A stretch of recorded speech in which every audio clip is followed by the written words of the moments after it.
Hey all, welcome to ShareTrek. This is Raj here. Today our topic is going to be Ginkgo Bioworks, which has a ticker symbol DNA. This is because they have been having some positive news that has pushed up their stock price. We are a little late to the party, but let's dig in. Let's get started.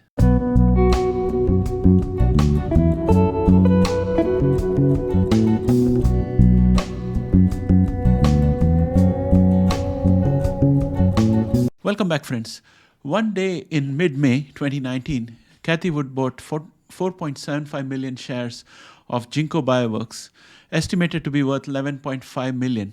On that day, Ginkgo Bioworks closed 11.3% lower at $2.43 and is down 72% year to date. I guess her purchase price was $2.43 per share. Despite spurting strongly in the last few days, it has just about touched 2.06, which was its highest. So those of you who bought DNA at about $2, you are in good company. It's very difficult to time the market, and even firms with paid professionals are unable to get it right most of the time. As they say, a broken clock is right twice a day. When an analyst gets a big bet right, all the past failure is forgotten until they make a big blunder again. Now let's take a quick look at the price action on these shares. This is we are on the TradingView platform with DNA chart out here. Each of this candle is a one-day candle, and as you can see, we have been falling steadily as far as DNA is concerned. But we had the Morningstar pattern out here, which shows a trend reversal, and there has been a smart move upwards. And most of these things I would attribute to the fact that the good news has finally percolated into the market. For the whatever happened in January, those four major catalysts that we spoke of is now starting to show some results. And you'll also see that today, even though the overall market fell, as you can see on the right side of the box out here, most of the shares are in the red. So it's been a general red market. Let us look at the indicators out here. You can see QQQ is red, S&P 500 is red, Russell is red, Dow Jones is red, and VIX had gone up. So overall, the market sentiment was bad, but still, DNA has managed to stay just above the support line out here, which is plotted at 1.82. So the support has worked very well. Now it remains to be seen whether we continue to fall below the average level of momentum, or we bounce back up, because our MACD is positive and bullish. Momentum is also above average. So I'm rooting for DNA to bounce back above from here and face the next resistance of 2.12 as the market conditions improve. However, if tomorrow is again a bear sentiment day, then all bets are off. Well, today's topic is Ginkgo Bioworks because there has been positive movement on the stock price, and that is backed by some positive developments. This seems to take Ginkgo Bioworks out of the shadow of the $100 million equity offering in the last quarter of 2022, which depressed its shares. First, good news. Early this month, DNA announced the opening of Bioworks 7, which is their new foundry to conduct mammalian screening at scale. This is the new foundry facility where they can serve their partners in the cell and gene therapy and biomanufacturing for therapeutic applications. This follows the creation of a new foundry almost every year since 2015. For example, Bioworks was the first foundry opened in 2015 as the world's first organism foundry. Then came Bioworks 2 in September 2016 with 6x more capacity, 6 times more capacity than Bioworks 1. And it was capable of testing around 100 million base pairs of designer DNA per year, designed DNA per year. Then in December 2017, they opened Bioworks 3 after raising $275 million in a Series D funding. That round of funding included investors like Bill Gates.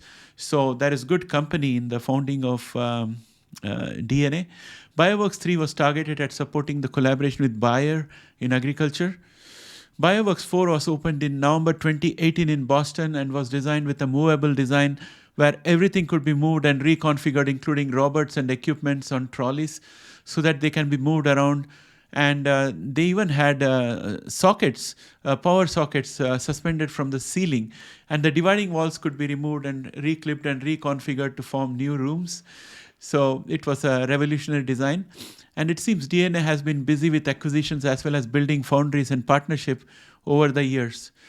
And they have been also busy building their geosecurity business globally. The latest news this month is that the Public Health Center for Ukraine's Ministry of Health is collaborating with DNA to conduct a wastewater testing pilot program in Ukraine, which will launch the pilot program for wastewater-based pathogen monitoring system as part of their geosecurity efforts to provide early warning for infectious disease outbreaks and enable rapid and strategic public health intervention. So that's the new news on their geosecurity area. The other good news this month for DNA is that they are partnering with NAMUH. It's an infant nutrition company to create human oligosaccharides or HMOs. Now, NAMUH is a very, very unusual name. It's all capital alphabets. It's actually human read from the reverse, like HUMAN. When you reverse it, it reads NAMUH. So this organization is trying to bridge the gap, nutrition gap between infant formula and breast milk. So that's where they are coming from. And HMOs, which is human milk oligosaccharides, are essential fiber-like nutrients unique to human milk. HMOs are an important energy source to the beneficial gut bacteria that's present in infants' guts. Even we have gut bacteria, but for infants, HMOs provide energy source to the gut bacteria. Currently, NAMU uses a proprietary yeast fermenting technology to make HMOs. And at this point of time, HMOs are either non-existent or existent in very, very small amount in infant formulas. But with the collaboration with DNA, NAMU believes they can improve HMO production and produce better infant milk products. NAMU is trying to fill the nutritional gap between formula milk and human milk, and this comes in handy for them. Earlier this month, there was another good news for DNA, which was a partnership with Procarium, a biopharma company in the oncology sector. And the collaboration is to develop a bacteriophage platform to deliver RNA-based therapeutics using a process called as bactofaction. And the bactofaction process is the process of transferring genetic material into a mammalian cell via a bacterium. The idea is to use engineered bacterium to target cancer tumors. So this is a novel approach. And therefore, so naturally, with a barrage of good news like this, a whole bunch of news to start of January 2023, the hangover of the 100 million equity dilution has been removed, and the stock has started moving upward, except for today when it dropped a bit, along with the larger market on some kind of bearish market sentiment that was experienced across the board. I'm pretty impressed by DNA, but the fact remains that most of us are holding this stock at an average cost price way above the current market price. It's true for one of my portfolios where I have this stock at around 2.49 or something like that. And the company has a good business, in my opinion. Not only does it have a good business field, but it has pioneered and it's leading the field. I'm still waiting to hear about operational streamlining and capital consolidation around all the numerous acquisitions that they have done so far.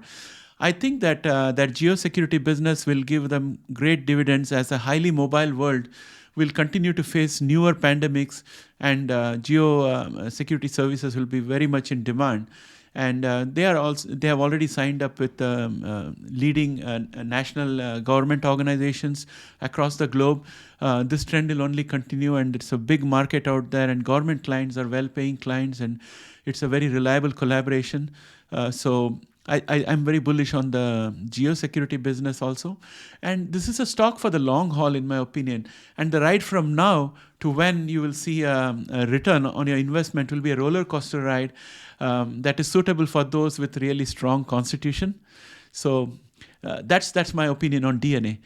Please let me know what you think of DNA and what price you're holding it in your portfolio. Is it way above the current market price? So that'll let me know what our audience is looking at. At least for me, it is for $2.49 per share. That's my average holding cost. I would like to hear from you guys. So that's all for today. I hope you guys have a great day. Bye for now.